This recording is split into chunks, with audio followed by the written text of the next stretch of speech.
Presenting from across the pond, it's the Squared Circle Relics Podcast. Hello, welcome back. So let's talk about more memorabilias, because there's so cool ones to talk about, man. Let's do the front row chair relics first. There's 20 cards in the set. They're all numbered to 25, but there are one-of-ones as well. Some of the relics do have one-of-ones and some don't, but these do.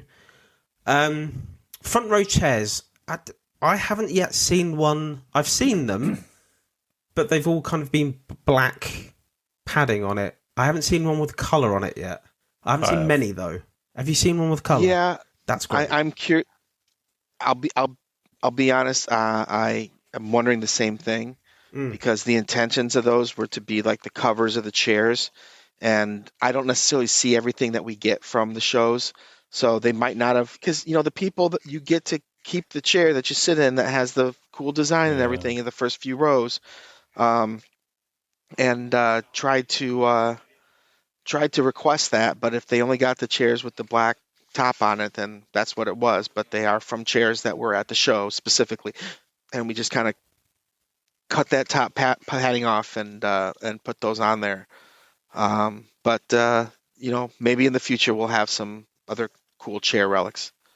Yeah, I knew what the intention was. It did worry me because we did see the Jay White one that was black, and I was like, and I didn't know whether or not it was the metal frame. Chris, we had this discussion, didn't we? We didn't know whether or not it was the metal frame or the actual seat cover because you couldn't really see on the picture.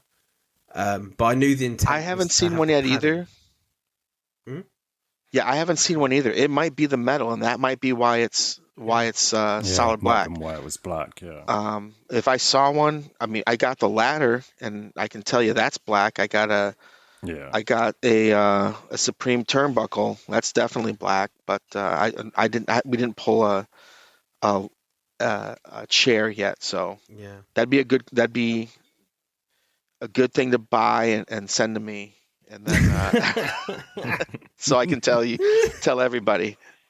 I'm looking forward to seeing more of these because I think there's going to be some really cool, funky ones. If they've got the color on them, I think they'll look amazing. So yeah, and can you remind me? Can you remind me how many other sets you've ever seen that in? By the way, none. Oh, okay. Just Never. checking. Yeah. Just checking. It's one of the things though we have talked about on the pod before, like over the last couple of years. Is that stuff that we'd like to see, and chairs, ringside chairs with the padding and the colour on them were always something. So when you did these, we were like, oh my God, finally. It's like, because we always think to ourselves, what can or should be done that isn't done or hasn't been done. Yeah. We were so happy that you've knocked the nail on the head. There's a few in this, isn't there? Yeah. Really cool. Really, really cool. The ladder one. This doesn't have a 1-of-1. They're out of 25. You've pulled a ladder. Yeah, this is to Chris, 25. Hangman. Billy, you pulled a ladder as well, didn't you? Yeah, we got a Hobbs here. Very Nice. And I love the design, honestly. Like you always worry about designs with like unique stuff, but our designer just killed that one. So I will say one thing, and I think the chairs might be the same way. And the Mets, people might be wondering, like, why can't I touch it? Why can't I touch it? And, there's just some things that you can't leave exposed on a card. Yeah. And so that might have been, a lot of these cards, like we build forms to be efficient. We build forms, it's like 100 cards on a form. So like there might have been something on this form that legal said it has to have a cover on it. So on the mats, the ladder match, they all have that covering on it that you can't touch the mem, and that's the reason why, because something on this form is dangerous, and we don't want any lawsuits, so we protect ourselves. Well, makes the point. I did immediately go like that and try and touch the chair, and you can't. Yeah, But I think it gives it like quite a high-end feel to the actual card with that layer of protection on. I kind of like it. PETG/acetate always makes a card look better, to be honest with you. Especially when you put foil, especially when you put foil on it too. I don't know what it is about that, but it looks nice. It's like a gloss, yeah. Very nice. So we did say when we first saw these pictures of the ladder, right? Chris, I just remember like virtual high fives with each other because we were like, why haven't we've seen ladder relics before, right? But not the shape of in a ladder shape. The ladder, exactly. Yeah. It seems like a you've done it. Doesn't it? You've finally done it. It works so well. So yeah, well done for that, mate. Jamie? If you want to talk shapes, I hope you get to it, but that's the strapped one is my favorite. Okay. Let's do it, yeah. Oh, we can go there now, if you want. Is that, Jamie, anything else on the ladder? No, I mean, not for me. I mean, it's really cool having the ladder on there. Like I say, we've not seen it in anything AEW-wise, but also having the foil on it is really quite nice as well, like to make the ladder outline also shiny, which is awesome. Yeah, and the thing is, it's like, it's not just getting the mem. Sometimes it's cutting the mem and making sure the mem can go into a card. So that was also one of our big concerns is, like, can we cut it and can it go in a card? And they did a little testing and made it happen. So I was very happy. So let's go to strapped. Strapped in championship relics. Only one of ones, right? Is that only one of ones? Or no, they're numbered to 10. Okay, it doesn't say that on my checklist. Annoyingly, does it say that they're one of one. It's got the names, and then it just says parallel of one, but there's no reference. There are gold 1-on-1s, and then there's regular ones numbered to 10. Cool. So we're both right. Oh no, it's just you've just corrected Beckett. There you go. So always good. So you've got Britt, Daniel Bryan, D. Bryan, Shida, Jamie Hayter, John Moxley, MJF, Samoa Joe, Swerve, Thunder Rosa, and Timeless Tony Storm. So I haven't seen any of these pulled yet. I mean, they're probably quite a difficult one to pull. But, so, yeah, do you want to go through us with that, Billy? So it's really cool because obviously they make like different belts and stuff, and sometimes the strap wears out, or sometimes so the equipment guy was just like, hey, do you guys have any interest in this? Like, we don't necessarily have we can't give you like the plates. He goes, but we have the strap left over. And I'm like, are you kidding me? Yes, I've never seen a strap card before. So it first came out in Black Diamond. There was definitely strap in there, and then I'm like, all right, I want to use it too. Like, you don't get all the Tony built that set. I'm like, you don't get all the fun of this. I want some of this also. So I'm like, obviously, Game Use is a place to use it, and I wanted to just like kind of look cool, where it looked like the strap memorabilia was part of the design, sort of thing. And what's cool is like some of those pieces have like that strap, that leather is like kind of embossed. So you'll get some strap pieces that are like have texture to them from the design that was on the original strap and stuff.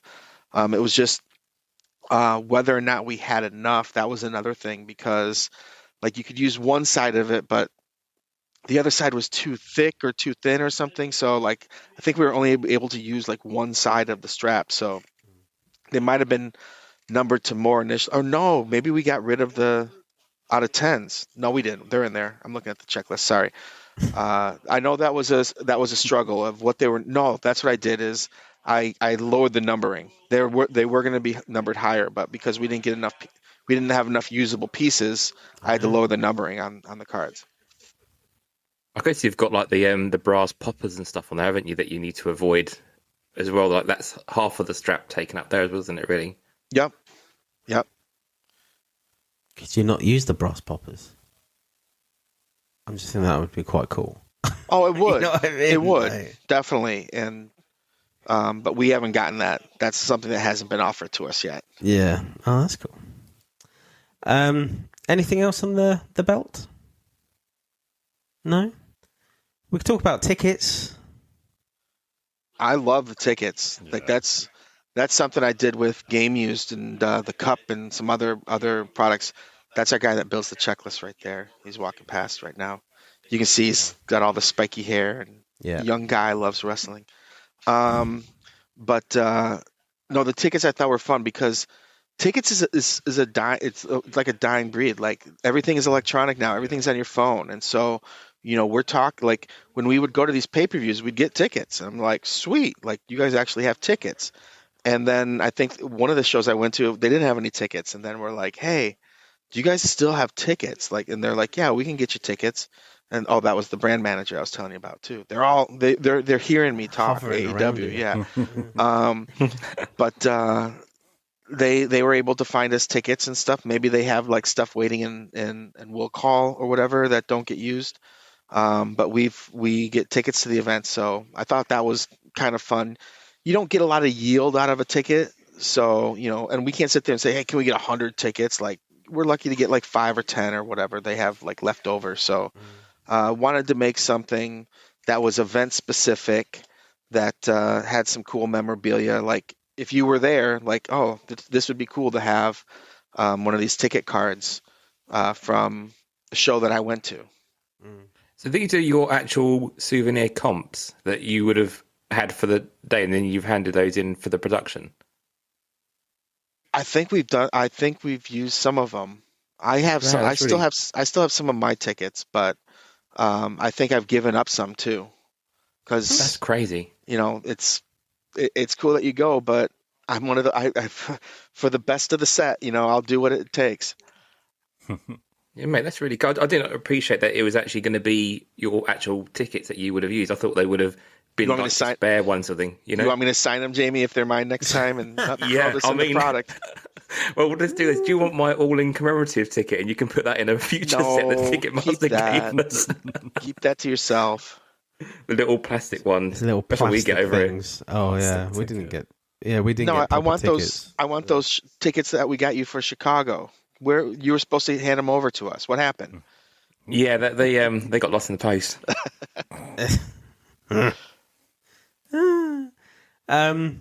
So what else do we want to talk about? I mean, turnbuckles I haven't seen yet. Have you got a turnbuckle there, Billy? Yes, I do. And I say that, I think, and I've had this idea for a long time. I can't remember if it was in an earlier product. We got an Eddie one, so kind of appropriate. I asked for ones with the writing on it, but there's only a specific amount of writing, but you'll see some that have the white on it also. Yeah. I think in the time that I concepted this, maybe somebody overheard me talking about it. I think our competitors have done something with like a small piece of turnbuckle, but I wanted to do it big. So what we'll do sometimes with this specific set, this is a very popular set in hockey, the Supreme swatches. Yeah. And then what we'll do is we'll parallel them out to like a Supreme stick or a Supreme, goalie pad or something like that. So I wanted to kind of use the same thing where we did the Supreme turnbuckles, excuse me, and then parallel them out to a Supreme table. And I think those came out really cool too. So there's Supreme pads or there's Supreme turnbuckles and Supreme tables. Big chunk of table in there. There is there's a Takeshita Supreme turnbuckle on eBay at the minute that's gone up with the Revolution. There's actually the end of the Revolution from the turnbuckle. So there are a couple of coloured ones out there actually, which is definitely worth looking out for.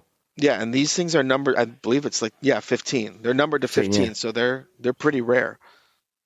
There's going to be a lot. This is one thing. There's going to be a lot of PC people that are going to be fighting each other because of the low number cards. I can see it already.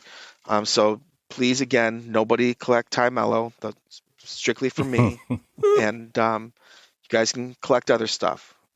You put a target on your back, though, saying this because someone's going to pull something. Yeah, don't tell me that. No, you know what's funny is when I have to trade with people, I always take like the worst of the trade. I do it on purpose because I don't want people to be like, that dude from Upper Deck ripped me off.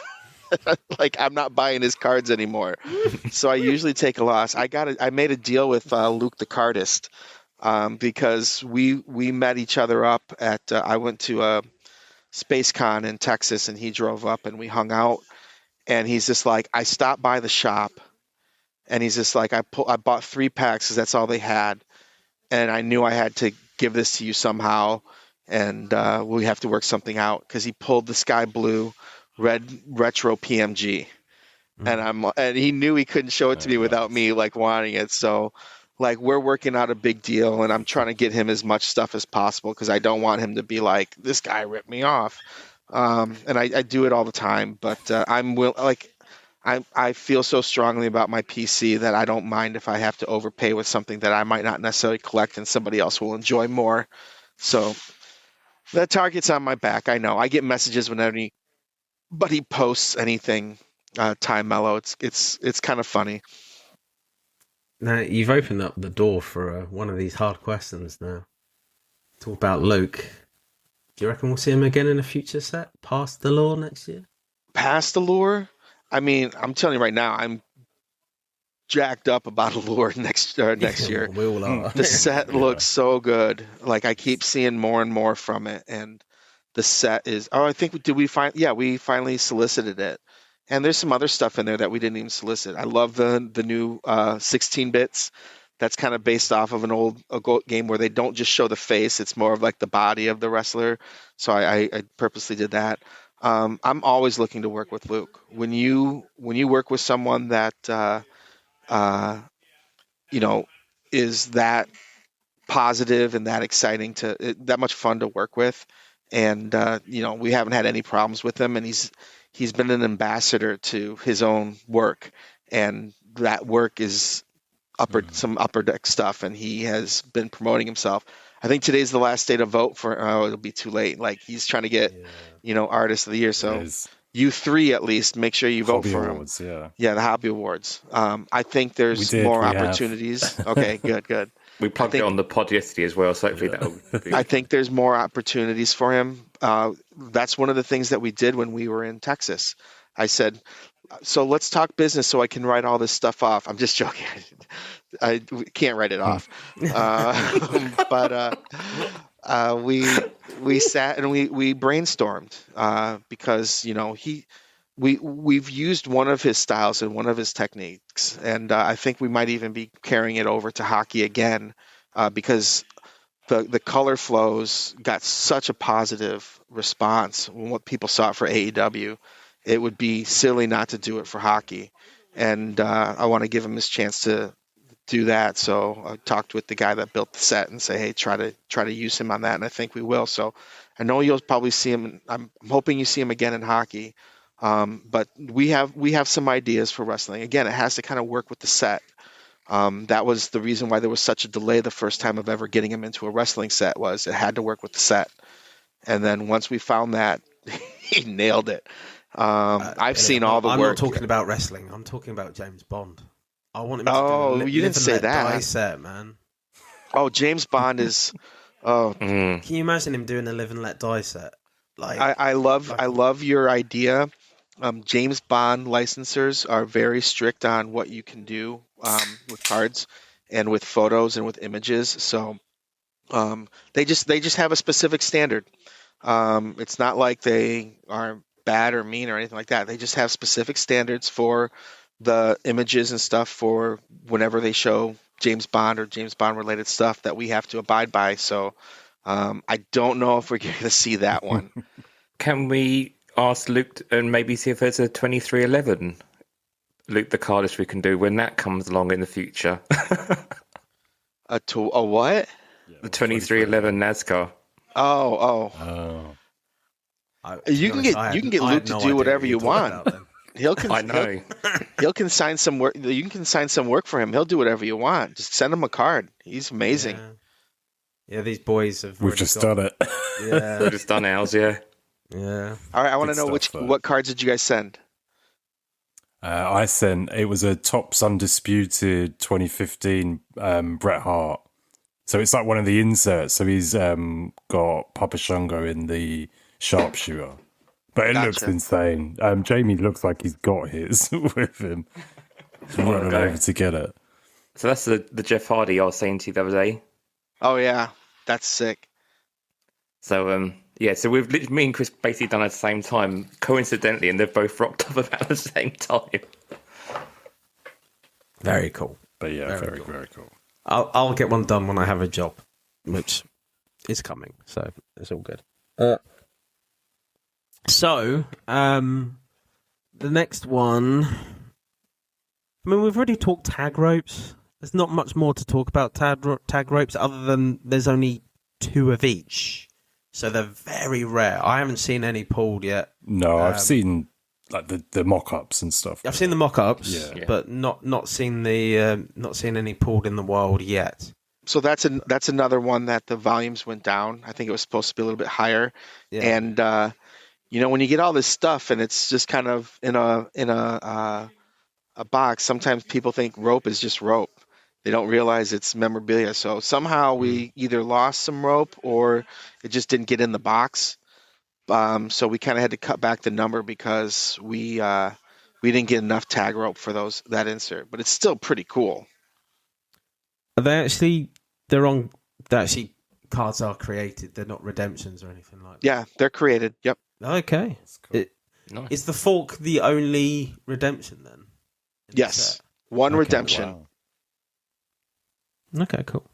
That's cool. All right. I didn't expect that, to be honest. I thought, because I have seen a ticket pulled, and I thought that could theoretically be a redemption. I think we posted some images of live cards, and because I'll do an image request list like with our vendor, and say, okay, these are the cards that I want a picture of, and I'm pretty sure we did a tag rope card in there for them to show as an example. I could be wrong. It might just be the mock-up, but I thought we had a live one. Well, I mean that's really cool if it is. I think the last section then the one to really I do like the on the mats, the big ones, because I like the ability in order to get a signature on there if you want to. I think those are quite cool. But Jamie, what did we see the other night in a break, my friend? We saw a bit of blood on the canvas for the first time in 20 years. Oops. We haven't had blood since Flair, so it was on an MJF card, wasn't it? Yeah. Yeah.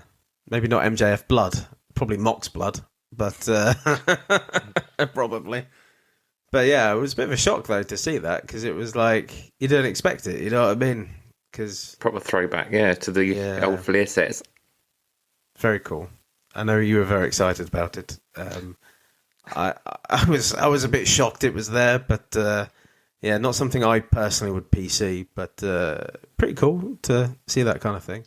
I always think when they get the mats, because there's obviously several mats that they use that they go down. I always think they just give like the last mats that are never used, basically, and they just trash off the top. The mats that are actually used on the ring. I always thought they just lobbed them in the bin, basically. So yeah, good to see that they've been used. No DQ or no disqualification relics. This is the section that I think everyone wants us to talk about outside of the fork. You've got a blend of chairs, kendo sticks, coffins, trash cans, guitar pieces. That's my favourite. Yeah.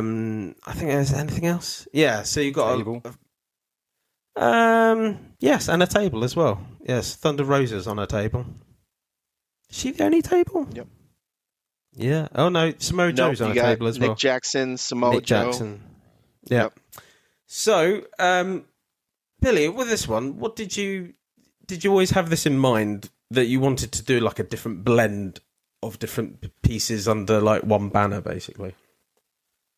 Well, it's a matter of having space on a form, and we have all this cool stuff, and you got to worry about designs too. You can't just it'd be great to have, we have a card and now I want it designed for the trash can, and we have a card and you want it designed for the kendo stick, and a card that's specifically for the guitar piece. And I'm just like, okay, how can we blend this all together? And, all these things are things that people get disqualified for the most part. Tables, not so much, but the other stuff, yes. So that's kind of where that came up. It was the ability to use, because here's the other thing is we don't like we'll build the set and maybe we don't have some of the stuff yet. And this also gives the opportunity for the coordinator to, because again, it takes some time. Like something else might come up and then it'd be like, oh, we just got this. Great. Put them in the checklist. You have a spot. And all you got to do is change the call out from chair to table or kendo stick or whatever. But like, we knew we had a Jeff Jarrett guitar. We wanted some of that. Or we wanted to use that, and we knew we had a coffin. Unfortunately, not the one that you wanted us to have, but they did tell us that they had a coffin, and it's like, okay, well, how can we put this in there? It's the problem with the different pieces is they're so specific to specific matches and specific wrestlers. It's like you can't build a big checklist for it, but you can build a bigger checklist if it's all under the umbrella of one insert. Mm-hmm. Cool. The guitar pieces, that's what I want to know about. What did you get a couple of guitars from Jeff? No, we got a smashed guitar. It's literally one of the smashed ones. Guitar. Yeah. Nice. We didn't just say, oh, like, give us one of your guitar. No, it's all busted up and they just throw it in the thing and said, here you go. That's cool. Into hopper. Yep. Yeah. See, this is the kind of stuff without actually being able to talk to you about it, we just wouldn't know. You know what I mean? So that's really cool, man. Thank you for that. Any questions about the other bits and pieces? Chris, Jamie? Like on the no disqualification relics? I mean, I know we said before, so you still got a wide selection of other things. Now you've done this like this first year. If you were to do them again, do you think you will try and push the boundary that much further to think, okay, we've got guitar pieces? We did try to push the boundaries, and some of them got denied. We had tacks, we had broken glass. Oh my God. We had a bunch of stuff, and it just that's why you probably see some tables in there. I don't think tables was supposed to be in there. I think we had some Darby broken glass. I know we had some thumbtacks and stuff, and they're just like, yeah, we can't use those. And I'm like, oh, it would have been so cool. But we'll continue to push the boundaries. Have you got the Darby Allin fish tank? I don't know what from the tank. I don't know what they've gotten yet. Like there's a processing thing too. Like so they send stuff, and then North Carolina has to inventory it, and then I can kind of see what we get. Like our guy that goes down there sometimes will say, hey, I got this and this, but there's other hidden gems hiding in these flats that we get sent to us. Okay, cool. So you're saying there's like a Fish's Fast type system going on where you just get a load of photos up to your locker and you can see what's in there? Well, we don't get the photos, but it's listed. And then I can call our people in North Carolina and say, hey, let me see what this looks like, because then I can be like, oh, like looking at the turnbuckles, show me the turnbuckles that we have. So then I can decide like how many pieces we can get out of it, or how big I want the swatch size to be, or are we going to get multicolor swatches, stuff like that. So I can specifically ask to see the stuff, but we just kind of like have an inventory manager that kind of keeps track of what we have. And they describe it the best they can. I mean, that's a bit of a dream, though, isn't it? Really, like to be able to do that sort of thing, like just to see kind of what you've got and know that you've got access to those must be amazing, really. Oh, it's a blast. I like it even more when I get to go to the shows and do it myself, which I've done on a couple of occasions. But then it's also kind of like Christmas when you're like, okay, what'd you get? Like all excited. Wow, imagine that. Okay, is there anything on the memorabilias that I haven't covered that you guys want to cover? Chris, Jamie? I don't think so, no. Not for me, no. Okay. Is there any questions? I've got like one question for Billy at the end of this, but is there any other questions about the set or anything else AEW Upper Deck related or beyond you guys want to talk about first? I mean, when are you guys going to a pay-per-view next? Are you got any more plans? Are you getting the Full Gear, any of you guys, or are you doing something, in the new year? Have you got any plans as yet? I'm not sure. That's a good question. Obviously, what is it? Full Gear's coming up. I know I'm not going, but but I know they're sending one of our guys down there for sure. Do a little bit more signing and get some more memorabilia for us. We've got like what we call our like talent relations team, and we have somebody that actually used to be a former wrestler that is part of our team and Josh does a great Matthews. does a great job, and he knows the business and stuff to look for. So he's great to have on our team in this for these instances, and has a good relationship and repertoire with AEW and the wrestlers themselves. So that's very helpful. So I trust when he goes down there, he'll be like, "Is there anything you're looking for?" But I trust him to get stuff that we would want for the set also. Nice, cool. The only thing I was going to mention is something that obviously Billy yourself and then Upper Deck with wrestling sometimes take some shit for is your quality control issues. But so far, I've watched a lot of this being opened with breaks and on YouTube and things like that. I haven't seen anything yet. And you know, is it reassuring? Because I did deal with your quality control department recently, and it was seamless and it was smooth and it couldn't have gone any better. And there was zero issues getting a replacement. So is it reassuring knowing you've got good quality control in place as well? You know, I think our QA team is top notch. You know, they do a great job. We have up on the wall, we have the better bureau ratings of ourselves and our competitors, and we're usually a lot higher than our competitors. They do what they can. That being said, also, like you said, I think the condition of a lot of these cards came out a lot nicer than maybe we've seen from other sets and other sporting sets that we've done. So that obviously I'm very happy about, because it's so frustrating when you build like what you think is just a really good set, and then you have quality control issues, and it just kind of takes away from something special that you built. So the fact that I really haven't heard too many concerns about the condition of the cards, I've been very happy about that. That's good news, yeah. Anyone else? Jamie? Anything else that springs to mind before I... No, I mean, guess the kind of usual kind of question: are we going to see this on EPAC eventually? And what? I mean, this going to be obviously later next year, but no, but seriously, like, obviously, is it going to be an EPAC release, or is this all physical hobby sort of stuff? Because obviously, not everything gets through EPAC, does it? So yeah. So with wrestling, and like we have in our sports, we have some that are hobby exclusive, and then very rarely, but we might have like one EPAC exclusive stuff.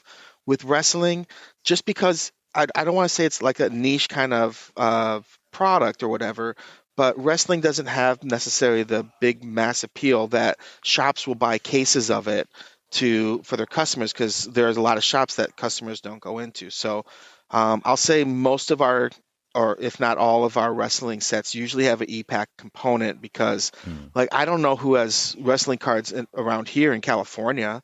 I can't tell you which shops have it and don't have it, because not every shop gets it. I will say I felt so strongly about this set that I told our EPAC guy that I bet him lunch that this set will sell out in a year. And which is a little, he's like, I don't know, because I'm just like, I think we can make more of this. And he's just like, well, this is what we're doing. And so I'm like, all right, I bet you lunch it sells in a year. And he's like, you know what? That's a bet I'll be happy to lose, because we do still have some of our older products. But I told him, like, Spectrum sold out. I go, this is the type of product people like. Like, you're getting a hit. You can buy a box of Flagship, and your hit's a 3D lenticular card, or your hit's a shadow box card, or a dual level breakout card sort of thing. Like, that can happen. Here, you're open up a pack, you're going to get an autograph, and that's one of the things that we hear all the time from people is they want that guaranteed autograph when they buy a box, and you're getting that. And I think there's like in a case, there's like a couple extra autos per case, and like I'm looking right here, I think like 4 or 5 extra memorabilia cards per case. So you're going to see out of the usually 1 out of 4 packs will have an extra card in it. and not like a base card, but like of a memorabilia or autograph card in there. Mm. Yeah, I got it. Yeah. Do you give Tony shit that Black Diamond didn't sell out on eBay? Look, Black Diamond, I think, is a beautiful set. I like it. I've collected a number of my PC people. That's one of those lessons sometimes that you learn that wrestling card collector is a little different than the sports collector, because that set does very well. It's done very well on Black Diamond or on Bond. It's done very well with hockey, and if you have some, it's worth something because it hasn't sold as much as it should have. But I like the product. It's just like you got to kind of know your fan base a little more on that one. And we wanted to test the market because we didn't know if that would work or not. I don't think you'll see a Black Diamond soon. That doesn't mean you won't see a high-end product soon, but yeah. Did you? I didn't see any printing plates on the checklist. So are they going to be using the achievements? Or? Great question. I want to say no, and I'll tell you why. When you do thicker cards, sometimes you don't want to do the printing plates because it's a whole nother feeder for 12-point cards, because that's what printing plates are. They're 12-point cards, as opposed to 20-point cards. They can't go in the same feeder. So it might have been a feeder thing, or it might have just been it cost money. It cost money to get those plates, and I don't think this set needed them, to be honest with you. And we do printing plates in a lot of other sets. There's a Matt Hardy auto printing plate 2024 or 3 available if anyone wants to trade. I'm just saying. Throw that out there if they happen to see someone on ePack with it. It's so weird. Like, I think sports collectors don't really care about printing plates, but entertainment and wrestling fans, they love printing plates. And so that's why I put them. That's why I try to keep them in as many products. But for a premium product and with all the memorabilia, I just didn't want to do it. Just really quickly, while we're talking EPAC, obviously we had the drop yesterday about the Authority coming on for EPAC as a new fulfillment. What's the change that we would be seeing, and when does that kind of take effect? That's a great question. That is kind of above my pay rate. I know, I think the next product that's going to actually release is Metal. And you'll say, well, why isn't Flagship coming out? And I think it's because it's going through the process of the Authority, and I think you'll see a lot of really cool options and things that you can do using the Authority that you can't use on ComC. But I just can't go into specific details on that yet because I want to make sure I say the right thing.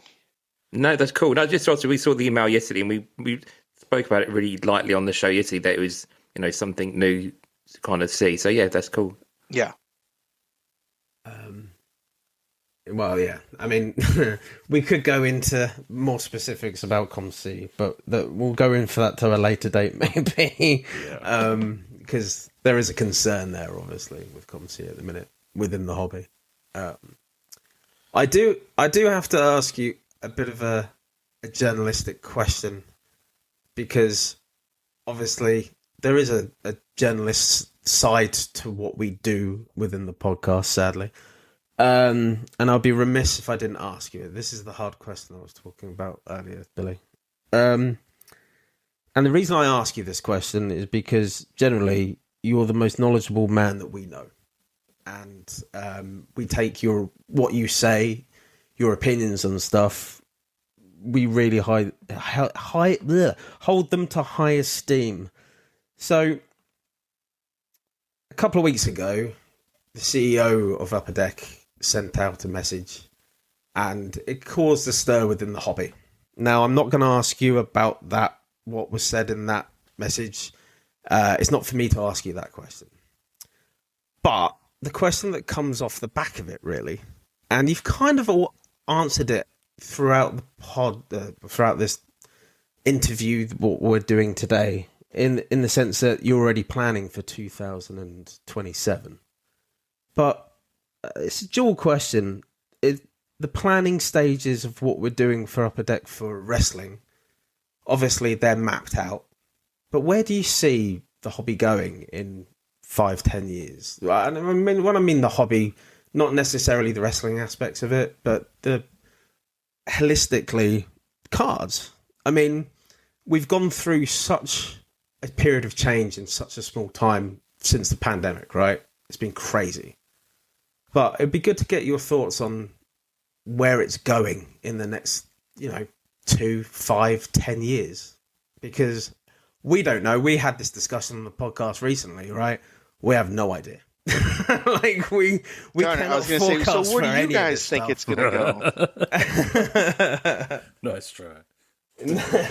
Look, we've got some. It's a strange time right now because there's so many licenses being switched over in the past year, with basketball and with football, and even wrestling. Went from Panini to Tops or Tops to Panini back to Tops. Sort of thing. And different owners are owning different companies now, and they have different priorities.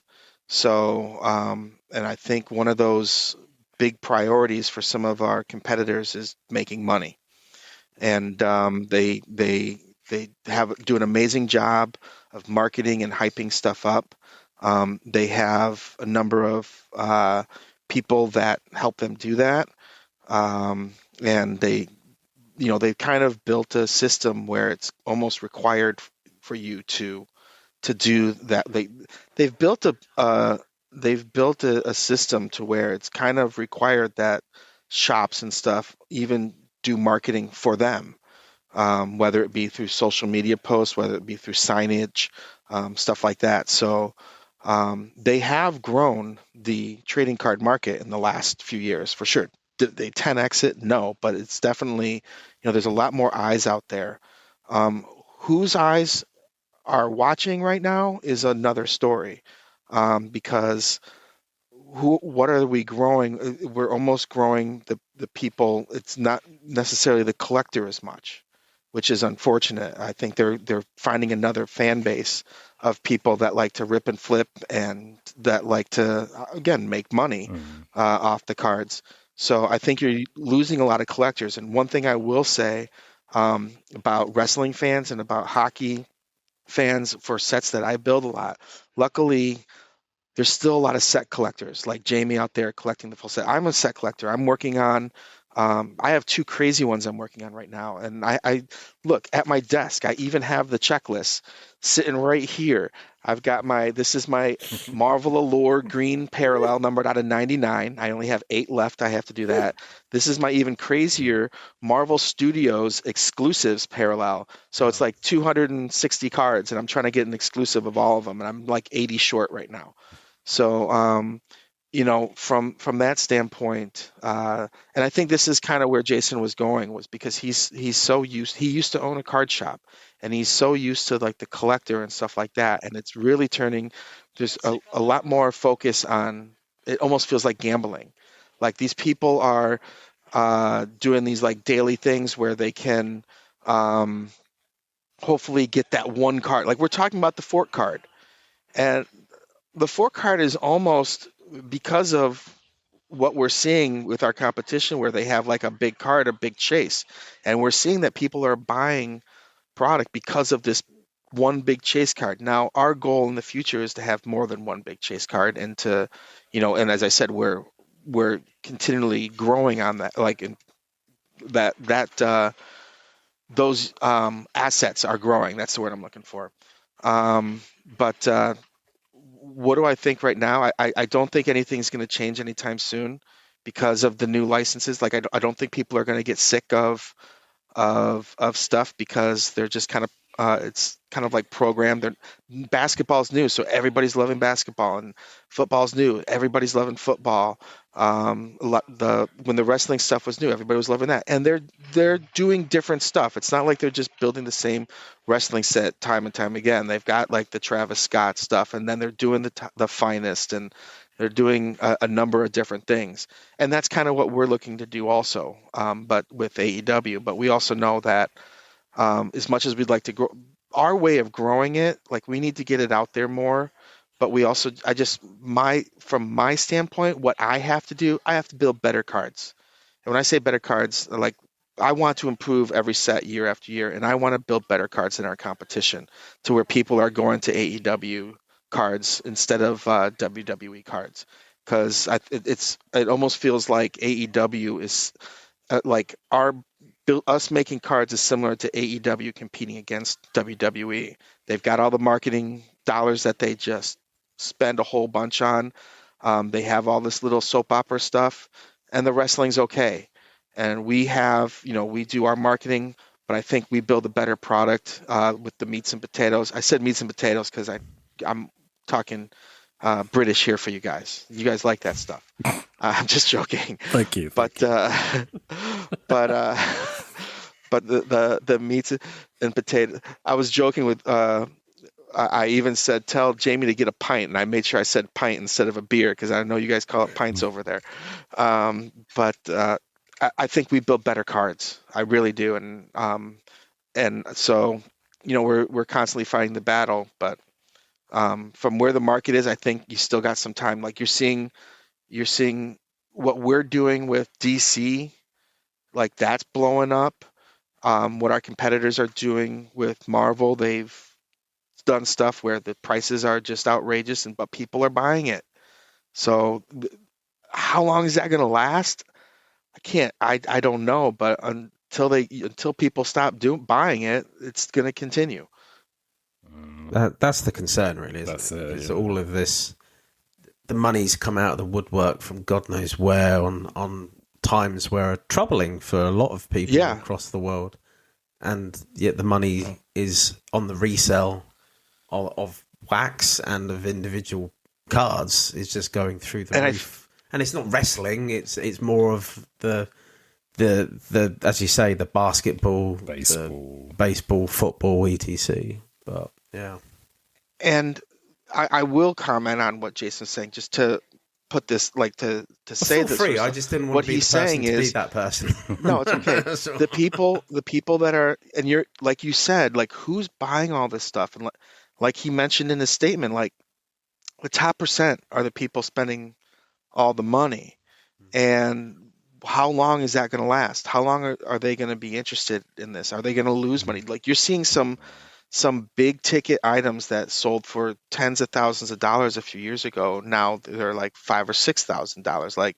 how much of a loss do these people want to take, or are they going to continue? Or are they going to find another guy that's going to be like, oh, well, that has the same idea as them and try to run it up even more? Like, you just don't know. But these people, these top percent people are the ones that are spending a lot of this money, and how long can that last till they go to something else?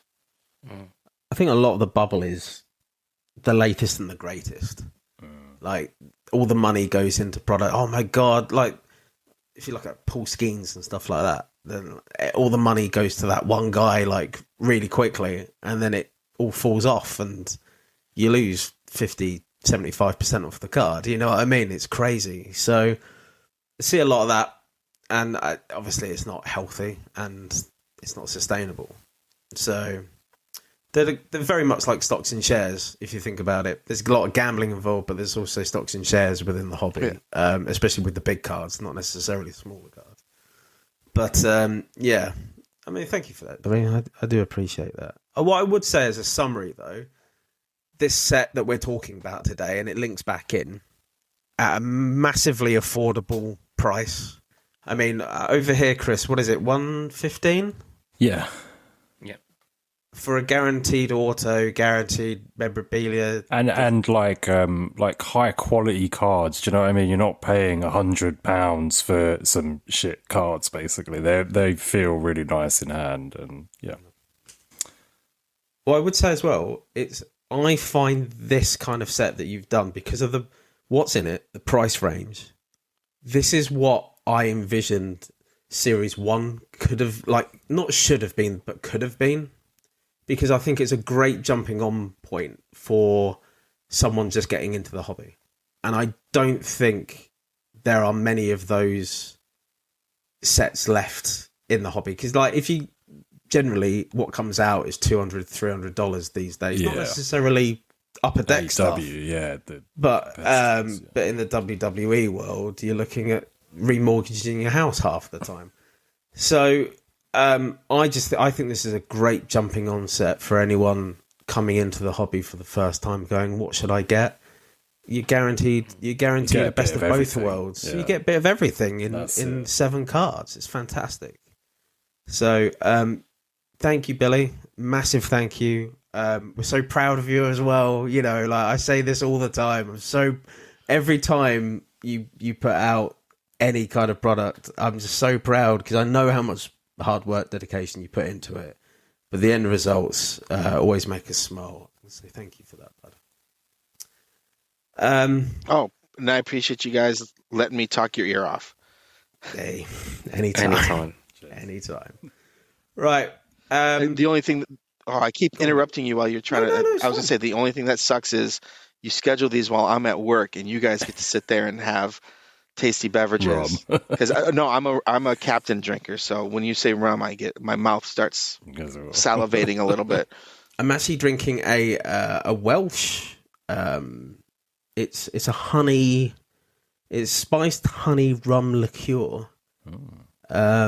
It's 20%, so that's like not as high as normal rums are. I don't think so. It's not that bad, but yeah, it's okay. It's okay. I got it. My mate got it for me for my birthday a couple of months back. So yeah, with the self medicating from the toothache right now, it's helped a lot. So yeah, good times.